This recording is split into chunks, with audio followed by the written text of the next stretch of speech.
Muito bem-vindo, eu sou Rafael Cerqueira, este é a Voz da Psicologia, a casa da psicóloga, do psicólogo e empreendedor.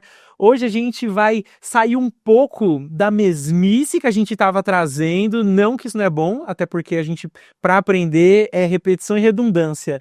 Mas a gente trouxe uma pessoa para falar sobre escrita, desenvolvimento de ferramentas para psicólogos utilizarem também. Vou ter o prazer de conversar com você, Lindiana. E muito prazer, não te conhecia antes. Prazer é todo meu, foi maravilhoso esse convite, estou muito alegre de estar aqui, uma gratidão mesmo pelo convite. Que bom, eu fico muito feliz que você veio compartilhar do seu conhecimento com a gente, com a nossa audiência.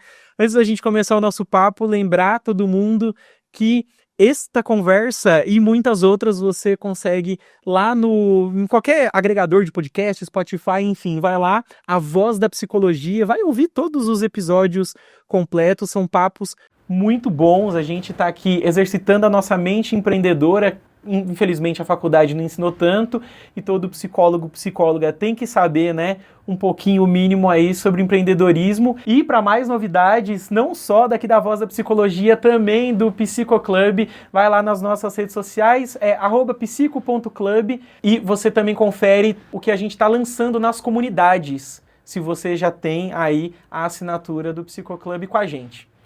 Para a gente começar, Lindiana, vamos fazer com que eu e a audiência te conheça mais um pouco, né? Você já produziu bastante coisa, mas queria saber do começo, como que você se torna psicóloga, se era seu sonho de infância, enquanto a gente, quando era criança, falava, né, quero ser professor, policial, quero ser médico, você falou, quero ouvir as pessoas, ou não foi assim?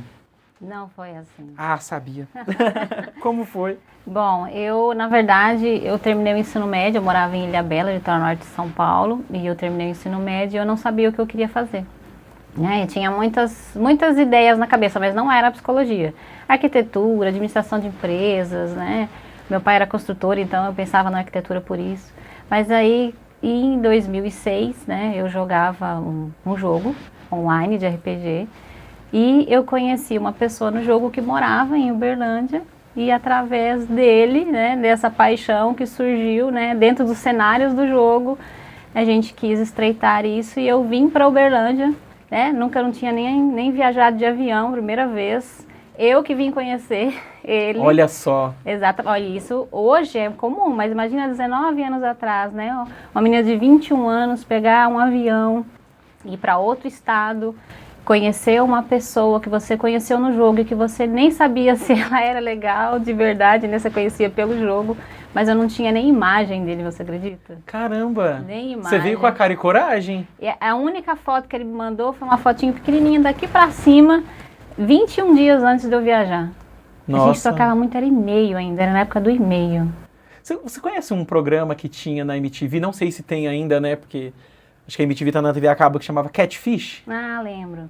Que é um programa que falava sobre isso, pessoas que se conhecem online, e aí eles contatam o programa para ajudar nessa ponte, porque vai que é um golpe, vai que a pessoa tá mentindo, né? Tem muitas histórias dessas, assim, eu conheço mais histórias felizes do que histórias tristes, como a sua foi uma história feliz, né? É muito feliz, né? Porque são 19 anos juntos, já temos uma filha também, né? Então a minha trajetória começou ali. Eu mudei para Uberlândia, né? Porque 6 meses depois que eu vim conhecer ele, com a cara e com a coragem, eu pedi demissão do meu trabalho e mudei para Uberlândia.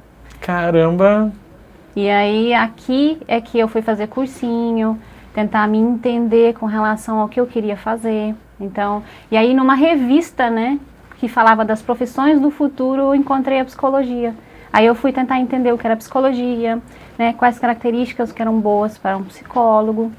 E eu entendi que todo mundo me procurava na infância justamente para isso, para conversar, para que eu as escutasse, as minhas amigas. Eu falei, nossa, eu acredito que eu vou ser uma boa psicóloga. Então aí eu embarquei na psicologia. Em 2008 eu iniciei a graduação e terminei no final de 2012. Muito corajosa em tudo, em sair de São Paulo para vir para Uberlândia conhecer uma pessoa, a princípio assim, né, desconhecida pessoalmente, né, mas você já tinha, acho que, muita intimidade com ele por causa dos contatos, corajosa em se mudar de casa. A psicologia foi fácil, né? Pensando tudo isso aí, tirou de letra. Verdade. Mas eu sou daquelas que eu prefiro me arrepender do que eu fiz do que eu não fiz. Então, esse sempre foi o meu lema. E quando eu vim para Uberlândia conhecer ele, né, como eu só conhecia dentro do jogo, eu falei, eu vou lá para viver esse momento, para viver o presente. Porque aí hoje, né, com tudo o que eu trabalho, eu falo, nossa, lá atrás eu já tinha essa percepção, então o tempo presente ele já estava na minha vida e a psicologia já está na minha vida há muito tempo.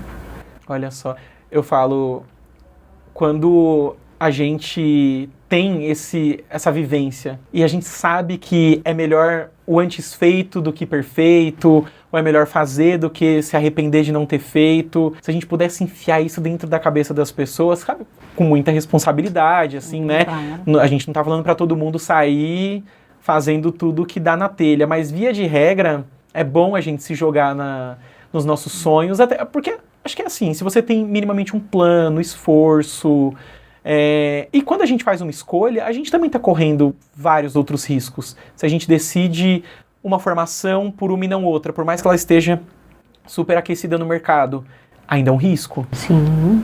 Ainda é um risco. O meu irmão mais velho, ele teve uma locadora na época que locadora estava no auge. Uhum. E também na época que a locadora, né, se tiver alguém ouvindo a gente aqui com menos de 20 anos, provavelmente não viu, não sabe o que é isso. As coisas mudam muito rápido. Muda muito rápido, então ele fez bem em ir e fez bem em desistir também na época certa, né? Tudo isso para dizer que a gente tem que se jogar nas coisas. Exatamente. E eu sou dessas, que eu me jogo mesmo, né? Quando eu vejo que aquele caminho é o caminho que eu quero trilhar, eu corro atrás para que ele funcione, para que ele dê certo. E quando você se formou, você já partiu para trabalhar como psicóloga? Eu fiquei cerca de 1 ano e meio, aí 2 anos estudando, porque eu pensava em passar em algum concurso, né? Cheguei a prestar alguns, mas não passei. E depois eu passei no processo seletivo da Prefeitura de Uberlândia. Então eu entrei para a Prefeitura em 2014. O meu primeiro trabalho na Prefeitura foi no CAPS da Infância e Adolescência. Conjuntamente, durante 1 ano e meio, eu trabalhei com a Unidade de Acolhimento Transitório para Crianças e Adolescentes Usuários de Álcool e Outras Drogas, né? E aí, depois desse 1 ano e meio, eu fui para o ambulatório de infecções sexualmente transmissíveis da cidade, o Herbert de Souza, e fiquei lá até 2021. Quando eu saí, fui trilhar só a minha vida no empreendedorismo do consultório. Mas durante um tempo eu fiquei, de 2019 até 2021, eu fiquei intercalando entre rede pública e o consultório. Uau, você só trabalhou em coisa leve na rede pública. Você viu? Nossa! Mas eu falo que foi escola para mim a rede pública, né? Foi a grande, assim, foi o grande aprendizado que eu tive como profissional, foi dentro da rede pública, porque tanto começando com crianças, né, onde a gente vê crianças em crise, né, em grande vulnerabilidade, e também, né, no ambulatório onde eu atendi os usuários ali, pessoas vivendo com HIV. Então eram aí cerca de 6 pacientes por dia em atendimento clínico, então ali foi uma grande escola para mim, foi maravilhoso, eu amava meu trabalho. Os dois via SUS, praticamente. Sim, via SUS. Que maravilhoso, né? Ter isso de graça. Exatamente. Na rede pública disponível pra gente. Quando você faz essa transição para você trabalhar como autônoma, vamos chamar assim, teve alguma motivação maior? Foi mais o desejo de ser autônoma? Você estava muito cansada? Como que foi para você?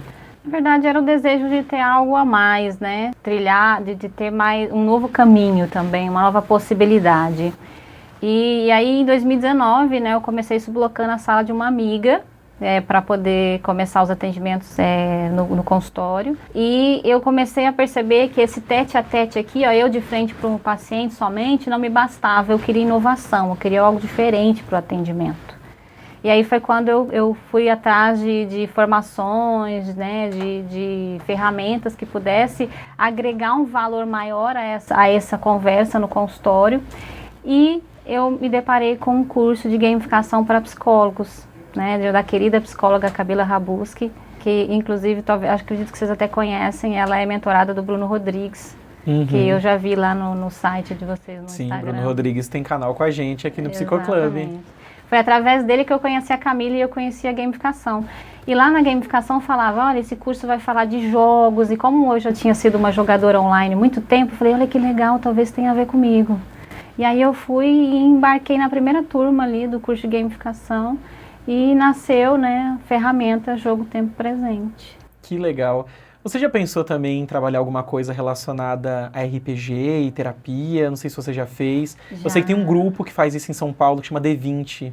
Já. E acredita que no curso de gamificação teve um dos psicólogos, né, da mentoria, que ele fez um jogo de RPG atrelando a psicologia. Eu até tenho o jogo, é maravilhoso também. Que legal. Ah, eu tenho muita vontade. Eu tenho vontade de fazer digital, sabe?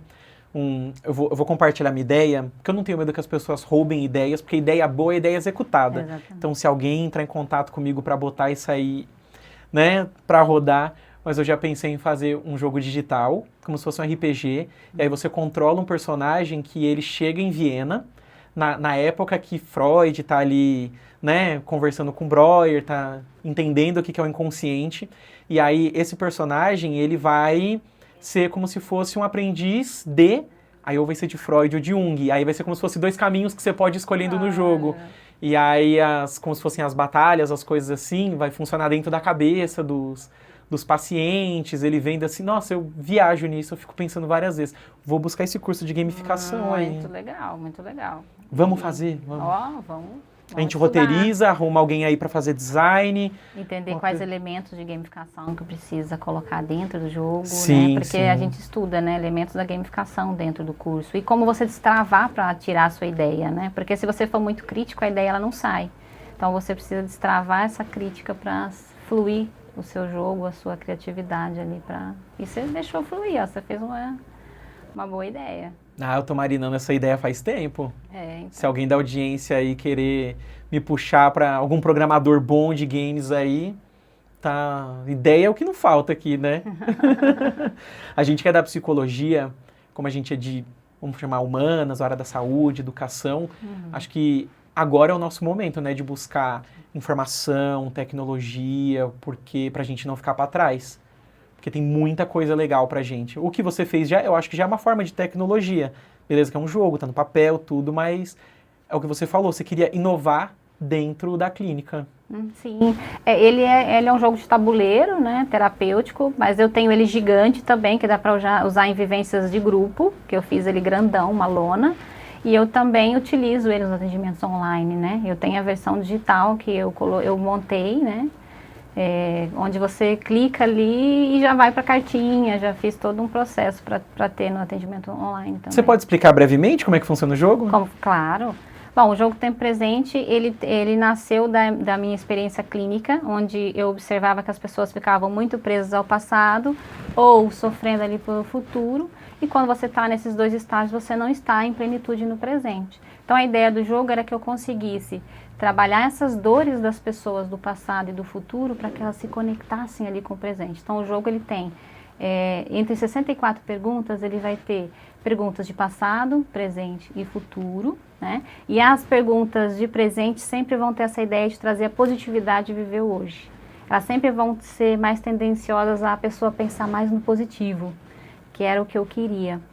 Então, a pessoa ela vai pegar o pininho, colocar ali no início do jogo, ela vai jogar o dado e o número que sair, ela vai andar nas casinhas. As casinhas elas são nas cores amarelo passado, branco presente e azul futuro. E aí ela vai tirar a cartinha da cor que caiu. As cartas, elas trabalham 5 áreas da vida: infância, adolescência, família, relacionamento amoroso, amizades e profissão, carreira, que são 5 áreas muito importantes da nossa vida. E ali ela vai se encontrar com alguma dor que ela precisa trabalhar. Porque para a gente poder viver plenamente o presente, a gente precisa trabalhar as dores que estão nos incomodando, aquela coisa que está ali cutucando todo dia. Sim. E é legal que as cartinhas elas vêm com o nome da área. Então, se, por exemplo, eu estou ali no atendimento clínico e eu identifiquei que o meu paciente precisa trabalhar relacionamento amoroso, eu separo só as cartinhas de relacionamento amoroso e trabalho aquilo na sessão. Então, é super dinâmico, fluido. Eu ia perguntar se tem essa liberdade, porque acho que tirando essas de relacionamento amoroso, já dá para trabalhar com adolescentes, por exemplo. Sim. Ou jovem, mais jovenzinho, assim, 12, 13 anos. Sim. Eu validei ele a partir de 12. Uhum. Né? Então, a partir de 12 anos, eu fiz validação com ele, deu certo, funcionou. E a gente pode transformar também ali, né? Co-criar em cima do jogo, né? Fazer uma transformação. Você pode utilizar do jeito que você quiser. Quando eu comecei a atender, eu ficava muito angustiado, assim, no começo, nos estágios, né? De, beleza, eu vou estar na frente da pessoa, a gente aprende tanta teoria, a gente entende o que é inconsciente, o que é reforço positivo, negativo, a gente vai entendendo tudo isso, mas instrumentos de intervenção mesmo, o que a gente pode fazer na clínica, porque, até para estimular a pessoa a falar, saber alguns temas, eu fico, como que a gente faz isso? Com o tempo a experiência vai ajudando muito, mas com o tempo eu também descobri ferramentas como a sua, que são uma mão na roda pra gente, tira essa angústia, acho que do começo, assim, do que eu vou fazer, né? Calma, outro psicólogo já, né? Outra psicóloga, no caso, a Lindiana, já te ajudou com isso. Exatamente. Quebra o gelo também, né? Eu já tive vários feedbacks positivos, né? De paciente chegar, às vezes, falar, nossa, hoje eu não queria vir para a sessão, eu estava muito angustiada, não queria falar sobre esse tema. Aí eu coloco o jogo, eu falo, não, vou usar o jogo. Coloco o jogo, a pessoa joga e ela fala, nossa, eu saí tão mais leve. Porque foi dinâmico, foi divertido, né? Não ficou aquela coisa de eu estar ali, né, de frente, né, com a psicóloga e tendo falado da minha dor, né? No jogo, ela vai, né, pegando a carta, lendo, pensando, andando ali no tabuleiro. Então, isso faz a diferença porque quebra esse gelo, quebra, às vezes, essa resistência também. Quanto tempo você levou para montar? Eu entrei no curso de gamificação em novembro de 2019, e aí entre o início do curso, todos, né, os estudos do curso e ele chegar pro psicólogo ali prontinho, foi cerca de 1 ano e meio. 1 ano e meio de processo junto com o curso. Isso, porque tem a adaptação, né, a mecânica do jogo, que elementos de gamificação que serão colocados, a parte de design para ele ficar visualmente bonito, né? Sim, sim. Pego ansioso de querer resolver as coisas em 1 mês, né? Mas é um trabalho bonito. E tem como os psicólogos comprarem ainda? Sim, eu tenho jogos, né? É só entrar em contato comigo pelo meu Instagram ou no meu site, que tem lá como adquirir. A gente, dentro do Psicoclub, das comunidades, existe um marketplace lá também. Então, as pessoas que acessam, né, que assinam o Psicomanager, que têm acesso ao Psicoclub, elas conseguem conferir alguns produtos que a própria comunidade está produzindo. O seu jogo já está lá? Não. Ele vai estar. Olha. Muito em breve, se você autorizar. Claro. Vamos negociar isso aí, porque vai ficar ótimo para nossa audiência, vai ficar até mais fácil assim para a audiência achar. Mas se não, quando a gente publica o podcast, vai estar lá todos os seus contatos para as pessoas irem atrás. Eu quero, inclusive. Perfeito. Eu quero a versão online, com certeza. Perfeito. Né? Eu já tava namorando ele nas redes sociais, quando eu tava te conhecendo, né? Que a gente convidou você para vir. Aí eu já tava olhando algumas coisas, eu falei, eu quero. Quero para mim, que é muito, muito bom. O processo de criação, né? De fazer esse instrumento, foi mais trabalhoso em segurança ou você se divertiu fazendo também? Me diverti bastante. Me destravou também bastante, porque ali dentro do curso de gamificação, quando você vai fazer a aula de montar o tabuleiro, né, de criação de tabuleiro, criação do jogo, você vai aprendendo a destravar, né, aquela crítica, né, que às vezes você fica, não, acho que isso não tá legal, essa cor acho que não fica boa, você fica muito travado, e ali no curso você vai destravando e você se permite fluir, criar, né, então eu acredito que eu me diverti muito, porque ali dentro do curso a gente fiz grandes amigas, inclusive, amigas, né, de várias abordagens, e que fizeram jogos também, né, nessa primeira turma nasceram 11 jogos junto com o meu, e jogos fantásticos, jogos para sexualidade, jogos sobre psicologia junguiana, que mexe com elementos da natureza, jogo para quando você está em processo de escolha profissional. Nossa, tem jogo para tudo, para ansiedade, tem jogo para tudo. E nós, nerds, adoramos, né? E te convido, se um dia você quiser ir lá no meu consultório conhecer esses jogos, porque eu tenho todos. Quero, vamos resolver certinho. A próxima vez que eu vim pra Uberlândia que a gente for gravar, vamos lá. Aí a gente faz A Voz da Psicologia lá conhecendo o seu consultório. Olha, eu inventando um monte de coisa, né? O editor aqui do lado já com o olho desse tamanho pensando assim, a gente vai fazer isso? Vamos, a gente dá um jeito de fazer também. Que legal. E aí, a partir do jogo, você também fez um livro. Que tem, acho que tem o mesmo nome? Sim, do jogo? Tempo é presente e a vida acontece agora.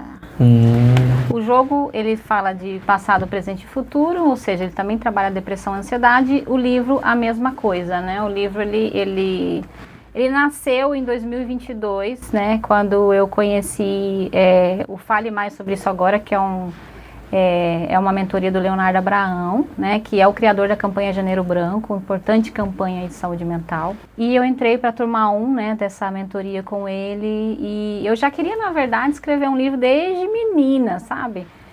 Só que o meu livro lá, né, antes da psicologia, era um livro de literatura fantástica, né, porque eu sou muito fã de Tolkien, Senhor dos Anéis, então essa era a ideia. Mas com a psicologia, nasceu a ideia de criar um livro que fosse uma conversa com o leitor, né? Como se ele estivesse aqui de frente comigo, trabalhando aquelas questões sobre a depressão, sobre a ansiedade e aprendendo ali a se conectar com esse tempo presente. Então, e hoje com os feedbacks que eu recebo dos leitores, funcionou, né? Todo mundo me dá esse mesmo feedback. Olha, parece uma conversa com você, como se eu estivesse lá no seu consultório. Lindiana, você gamificou um livro, basicamente. Você fez o livro interagir com a pessoa. Exatamente. Aqui dentro do livro ele vão ter várias perguntas para a pessoa responder dentro do próprio livro. Ó.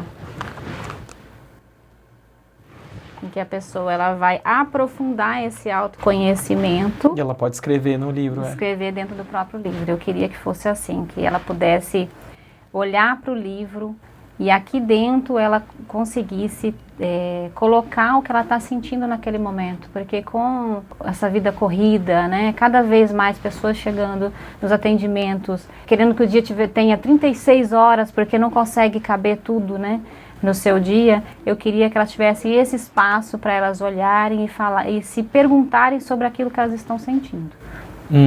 E o nome Tempo Presente é para falar justamente sobre a gente tentar viver o presente? Exatamente. É impossível hoje em dia. Acabou. Já a gente teria essa oportunidade, talvez ali nos anos 2000 a.C., agora a gente está muito ansioso para isso. É possível ver o presente com rede social, deixando a gente maluco, vício em dopamina, a gente se culpando a cada passo que a gente dá. Como faz isso?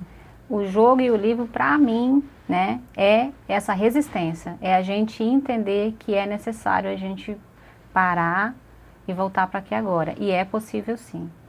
Porque cada vez mais tem chegado nos consultórios pessoas que falam para mim assim: nossa, eu acordo de manhã, eu pego o telefone já na cama e quando eu vejo, passou 1 hora, 2 horas e eu estou ali, né? Aquele excesso, né, astronômico de dopamina, em que você tem essa descarga alta de dopamina momentânea, só que quando você precisa engajar aqui na vida real, em outras atividades que você precisa fazer e leva mais tempo para essa dopamina ser liberada, a pessoa ela não consegue, ela não tem motivação. Então a gente precisa ir, ó, eu sei que é difícil falar sobre isso porque a gente está indo contramão, né, do que a sociedade atualmente está pregando, mas é extremamente necessário, é extremamente possível, e eu faço isso com os meus atendimentos, com os meus pacientes, converso sobre isso, faço orientações com relação, explico, né, psicoeducação sobre como, né, essa tela impacta a sua vida, e aí a gente vai fazendo aquele detox aos poucos, voltando a parar, refletir, se perguntar como é que eu estou sentindo agora, o que eu estou sentindo agora, o que eu realmente preciso agora. Uma utilização mais sábia, que a gente não tem como, né, se livrar, né, e morar numa cabana no meio da floresta, nem todos estão tendo esse privilégio, né?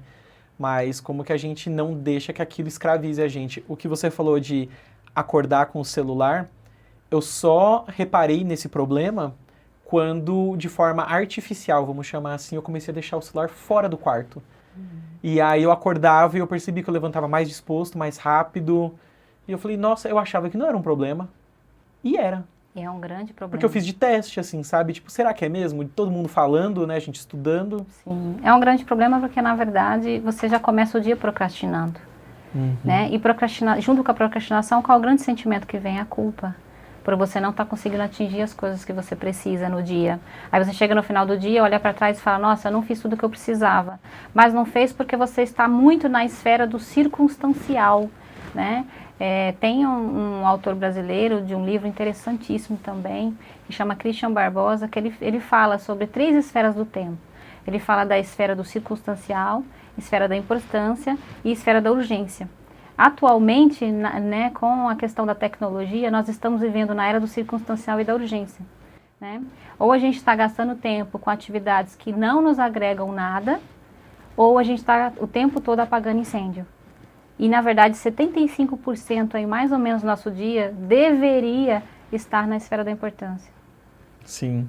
E eu acho que até nós, psicólogos, sabendo disso, a gente se pega muito nesses lugares. Aí quando você me fala que você fez um curso de 1 ano e meio desenvolvendo uma ferramenta que aparentemente parece muito tempo, mas é o tempo, é o processo. Para ficar bem feito, vai demorar isso. E ir na contramão, né, que você falou assim, a gente é a resistência. Mas tudo que é revolucionário ou que vai vir de bom, enfim, a gente sempre vai ter que vir na resistência. Até comentou do Tolkien, ele levou 60 anos para escrever tudo.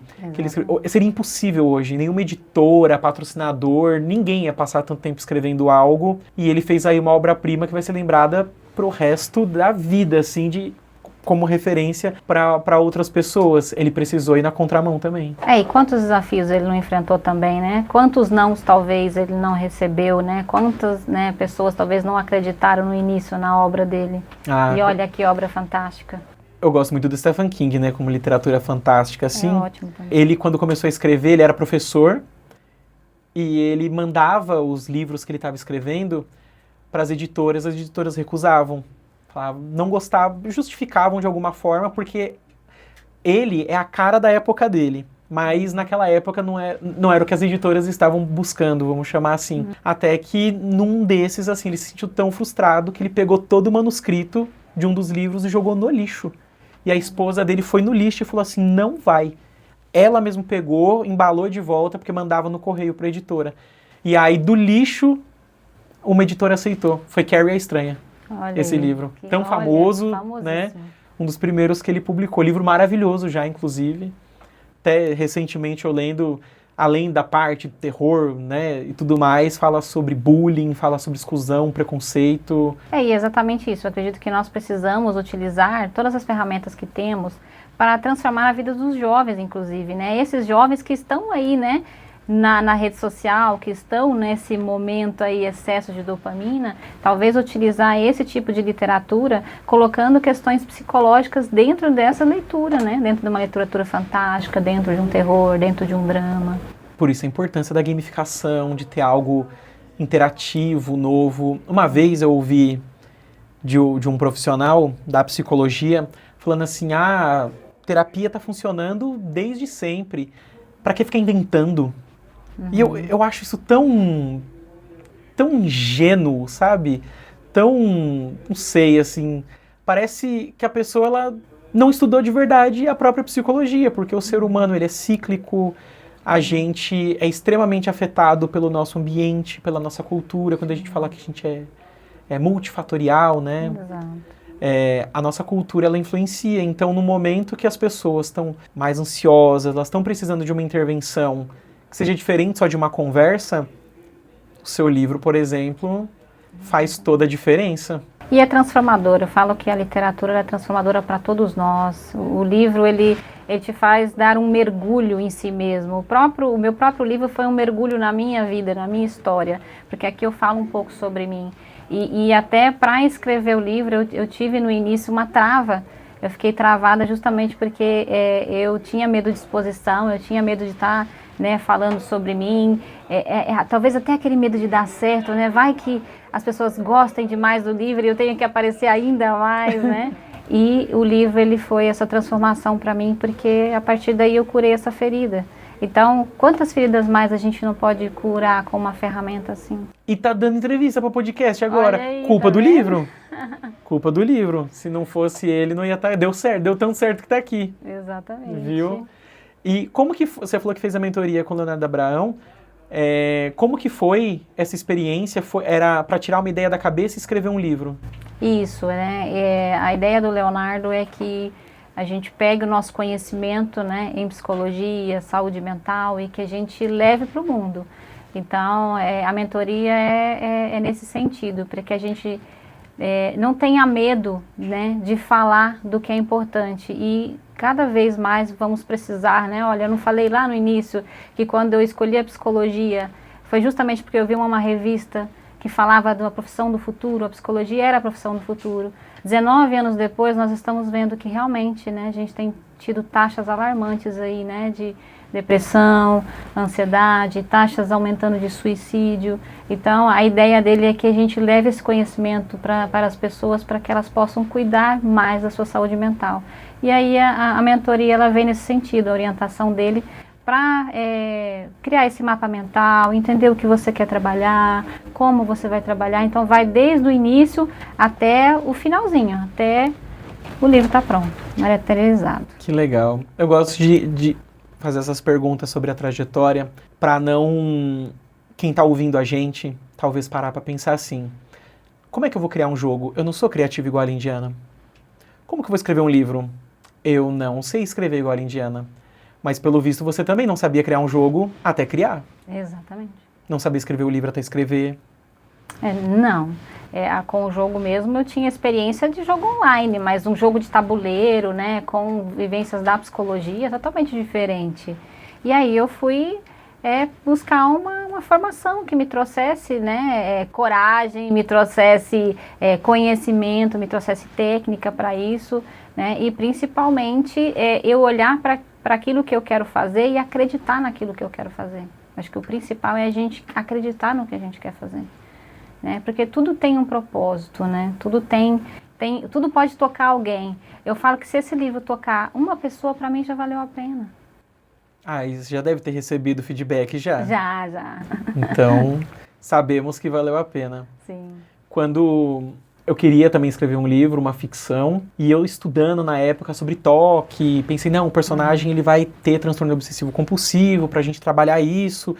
E aí eu pensava muito nisso, nossa, eu vou tentar uma editora, eu vou vender, eu vou fazer não sei o quê. E o projeto foi ficando. E aí no momento mais introspectivo da minha vida, foi uma atividade que foi muito boa pra mim. Foi um resguardo mental de aquele livro lá que eu queria escrever, vou escrever. E eu escrevi com zero preocupações de como que ele ia estar, se as pessoas iam gostar, mas eu pensei assim, eu gostaria de ler isso aqui em algum momento. E aí eu fui escrevendo. Eu lembro que quando eu terminei de fato assim, que eu imprimi, eu li ele inteiro depois impresso, eu fiquei assim, nossa, eu tô completamente satisfeito se zero pessoas gostarem. Porque eu fiz. Eu tô feliz, eu terminei de fazer. Foi uma sensação tão gostosa isso, sabe? E eu acho que todas as vezes que eu vejo outros profissionais se jogando em projetos também assim, né? Será que vai dar certo, não vai? E se eu fizer papel de ridículo? E se alguém questionar? Faz. Exatamente. Porque o psicólogo é muito crítico também. Sim, de bastante. Si mesmo. Exatamente. A gente fica sempre com aquela ideia, será que eu vou falar alguma coisa errada? Será que Na verdade, a gente fica mais preocupado, talvez, com outro profissional, né? O que o outro psicólogo vai falar, né, do meu trabalho. Só que eu com a experiência do jogo, né, e do livro, eu falo que foi transformador na minha vida, de fato. E alguém falou mal? Até hoje, não. E se falasse? Alguém olha e fala assim, isso aqui não tem nada a ver com nada. Hoje eu conheço as minhas vulnerabilidades, então não sou tão atingida facilmente, né? Brené Brown fala muito disso, né? Da gente conhecer as vulnerabilidades, porque muitas vezes a gente vai doer onde a gente desconhece, né? Aquela ferida que a gente desconhece, mas se a gente conhece ela, a gente consegue lidar com ela. Às vezes eu me pego pensando nisso para produção de conteúdo, a forma que vai acontecer, eu fico pensando assim, alguém vai questionar um dado que eu estou trazendo, a gente não é tão bom assim, ou isso, né, esses dias falando sobre burnout na minha rede social, e aí eu pensei, eu fiz o vídeo, terminei, e eu pensei assim, eu não expliquei tão bem, eu fui crítico de mim mesmo, eu pensei, uma pessoa leiga, ela pegou o básico, ela vai saber, e me veio esse pensamento, vai vir outro, né, a ansiedade falando comigo mesmo aqui. Vai vir outro profissional, ele vai vir te julgar aqui. E aí, no fim, eu só pensei, se ele me corrigir certo, eu aprendi. Se ele comentar engajamento, então... Segue, né? Segue. Vamos seguir, porque eu só vou melhorar fazendo. Porque, na verdade, a gente acredita que a gente tem que quase dar uma palestra, né? Quando a gente vai falar sobre algum assunto. Que é mentira, né? Não precisa. Por isso que, quando eu fui construir o livro, a ideia é que ele fosse simples. Que qualquer pessoa pudesse pegar, ler, né? E entender como uma conversa, né? Se ver dentro desse cenário como uma conversa. Porque eu queria que fosse assim. Eu queria que fosse leve, né? E que fosse descomplicado. Justamente para trabalhar isso, porque eu também tinha essa crítica quando ia gravar alguma coisa ou fazer alguma coisa. Nossa, será que alguém vai julgar? Será que eu estou falando certo? E aí aqui foi o processo de realmente falar. A gente tem que falar com a massa mesmo, falar com as pessoas, né? E falar com as pessoas é falar de forma descomplicada. Para mim, Indiana, é falar de forma descomplicada. Tem que pensar como que explicaria para minha avó. Né? Eu pensava muito isso. Se eu fosse explicar para minha avó, que é uma pessoa de outra geração, sem estudo formal, se eu fosse explicar para ela o que é depressão, porque ela pode sofrer disso, uma amiga dela também, ela vai identificar isso, numa novela que ela assiste, num filme, numa conversa. Então, como que eu ajudo ela com essa psicoeducação? E a gente fica com o psicologuês na cabeça, com termos, milhares de referências, e não é assim que o mundo gira. Aqui eu falo de transtorno de ansiedade, mas você não vai ver termos técnicos. Você vai ver realmente eu falando o que é a ansiedade, o que é um transtorno obsessivo compulsivo de forma tranquila, né? E trazendo perguntas para a pessoa se conectar com aquilo ali. A minha mãe, que tem 70 anos, leu o livro e falou, minha filha, que lindo. A minha mãe leu 2 vezes o livro. Eu falei, olha então, aí, mais orgulho ainda? Mais orgulho. Mais orgulho ainda? Que legal. E você, quando a gente estava conversando, você comentou que tinha uma frase do livro que você queria trazer pra gente. Sim. E aí eu estou muito curioso. É do capítulo Contemple a Vida e a Natureza, justamente para falar sobre essa questão do tempo presente, né? Vivemos em uma sociedade que prega a beleza acima de tudo e o dinheiro acima de todos. Quantas mulheres e homens insatisfeitos com seus corpos e quantas pessoas sonhando em ter muito dinheiro. Vemos isso quase todos os dias nas redes sociais. Não estou dizendo aqui que você não pode utilizar as redes sociais. Seria hipocrisia da minha parte. Eu utilizo também para trabalho, inclusive, para levar a mensagem a mais pessoas, né? Também não estou dizendo que o dinheiro não tem sua importância. Em nossa sociedade, nós precisamos dele para muitas coisas. Você precisa, eu preciso, e isso é fato. Mas será realmente que sua felicidade está baseada em números a mais ou a menos, seja no corpo ou no banco? Eu não estou dizendo que não deva cuidar do seu corpo. Precisa sim cuidar dele pela sua saúde, pelo bem-estar emocional, mas mantenha a sua autenticidade. Já vi pessoas se colocarem em risco em prol de algo que nem mesmo é pregado por elas, que é pregado por uma revista, uma rede social, um colega de trabalho, por alguém. Teve um dia que eu me assustei com uma constatação na praça de alimentação do shopping, isso foi aqui em Uberlândia, né? Famílias almoçando, mexendo no celular. E não eram só os filhos não, porque a gente pode pensar que isso é só das gerações agora. Não, era o pai, a mãe, um filho aí aproximadamente de 14 anos, uma menina de 10 anos, todos almoçando, mexendo no celular, né? E caramba, né? Era aquele momento, né, de você perguntar como foi o dia do filho na escola, de você contar algo que lhe deixou feliz, de ensinar algo ao seu filho, de simplesmente contemplar este momento mágico e cada vez mais raro que é almoçar todos juntos em família.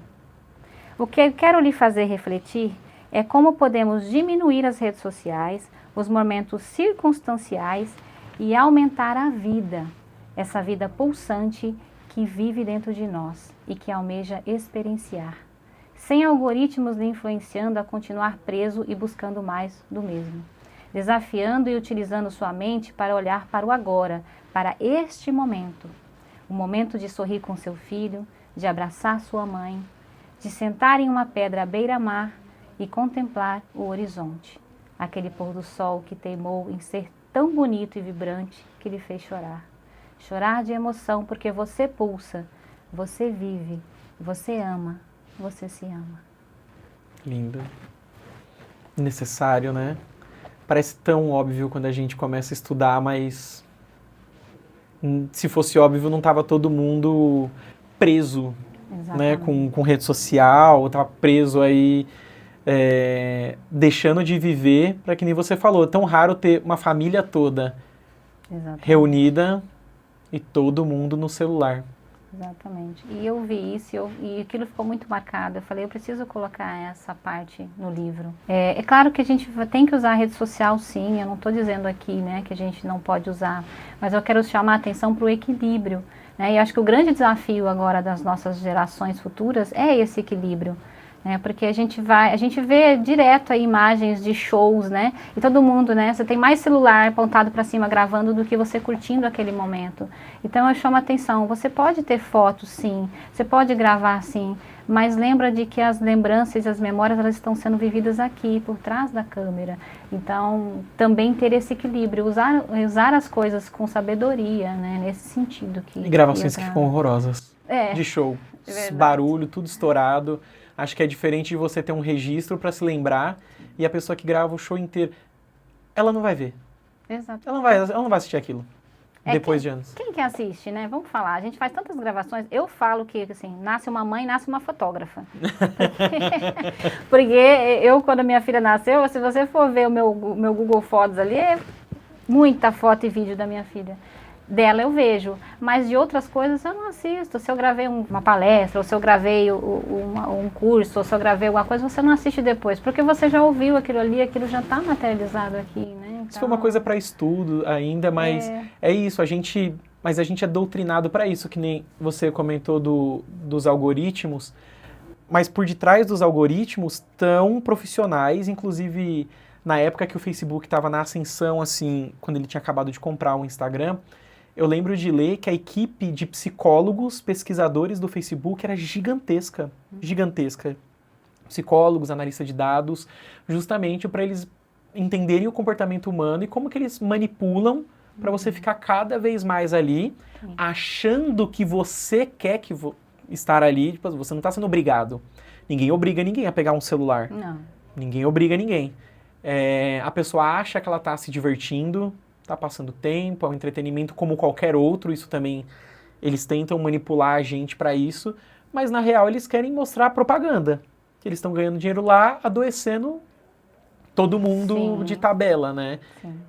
E como você disse, a gente não precisa abandonar, mas a gente tem que ter o esforço ativo de aprender a reduzir, não só isso, como qualquer outra prática que não vai fazer bem pra gente. Mas como você falou de tempo presente, nossa, a rede social vem pra mim muito fácil, assim, sabe?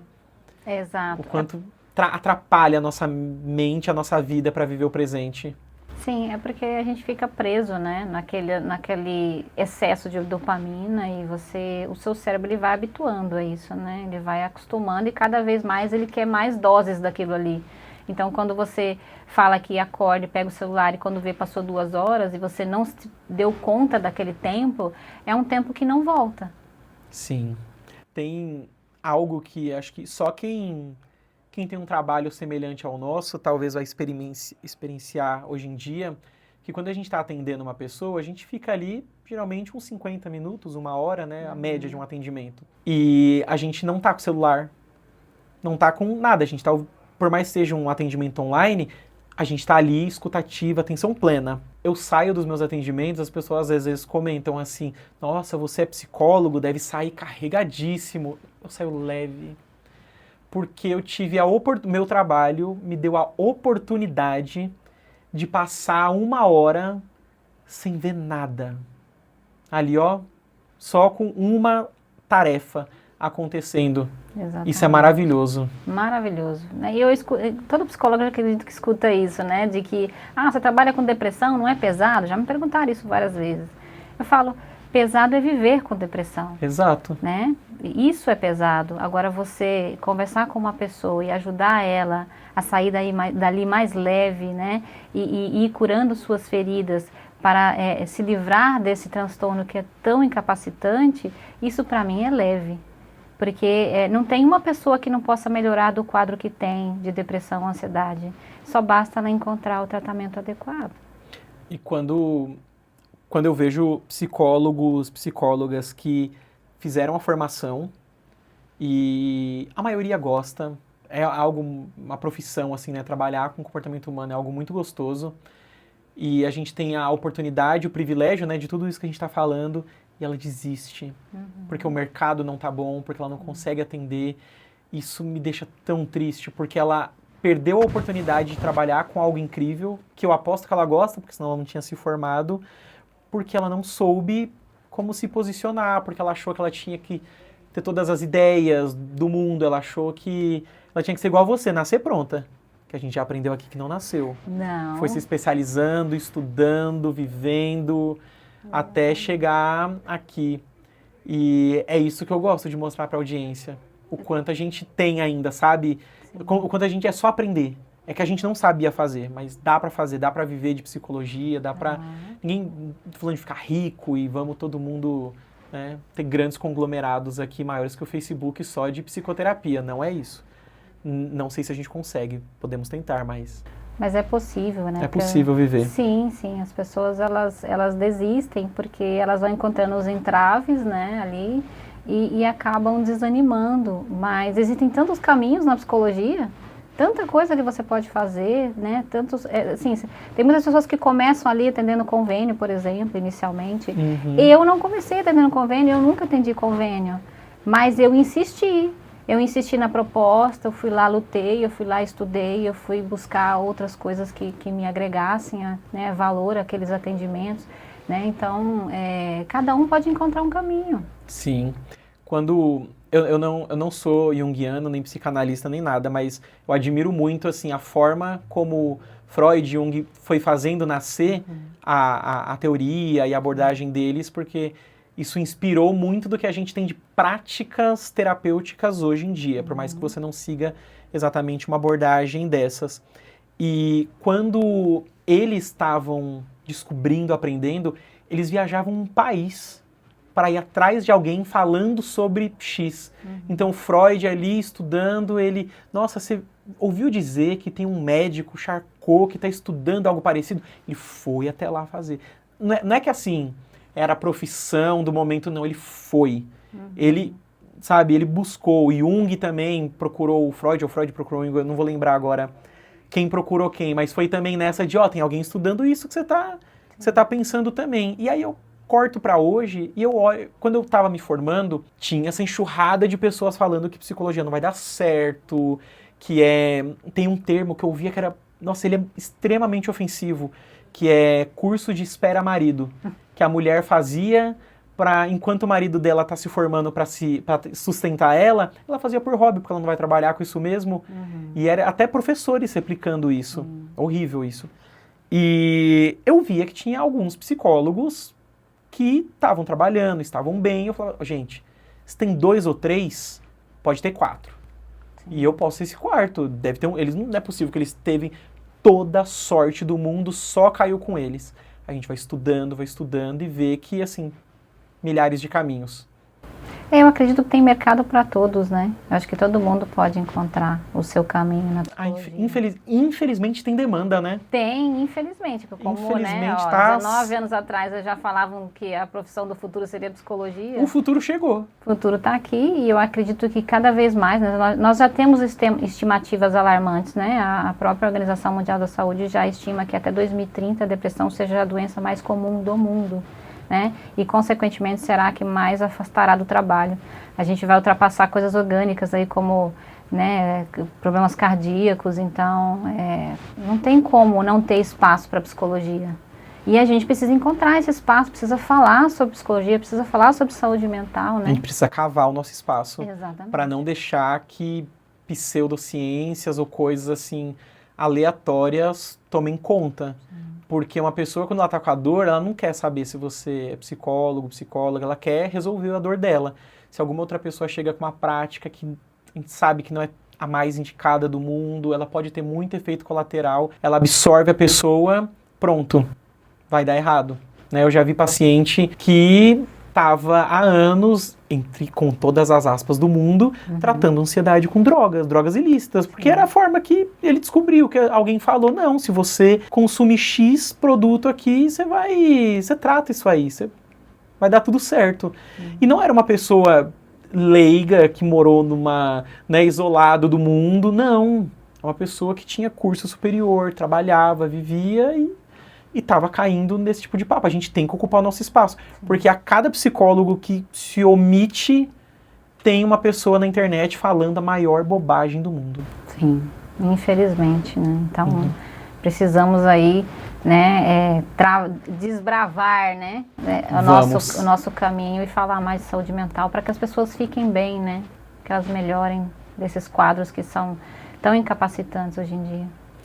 E, Lindiana, fiquei sabendo, a direção falou no meu ouvido que você vai sortear um livro para nossa audiência. Sim, eu trouxe um livro para sortear, né? Ótimo. Para que a audiência aí conheça e se conecte, né? O sortudo que ganhar, né? Consiga se conectar aí com o tempo presente.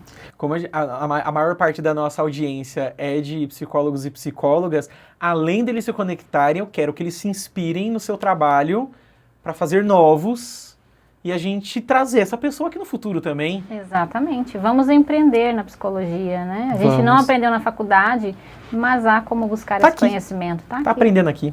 Exatamente. Então a gente vai combinar assim. Quem estiver ouvindo, quem resistiu o podcast até aqui, se comentar com a palavra presente, na postagem que a gente vai fazer no Instagram, é só ir lá no Psicoclub, eu vou conversar com eles para ver se deixa fixado, ou na semana que a gente lançar esse podcast, quem comentar com presente, concorre ao seu livro. Aí a gente, pelos comentários do Instagram, eu consigo fazer o sorteio.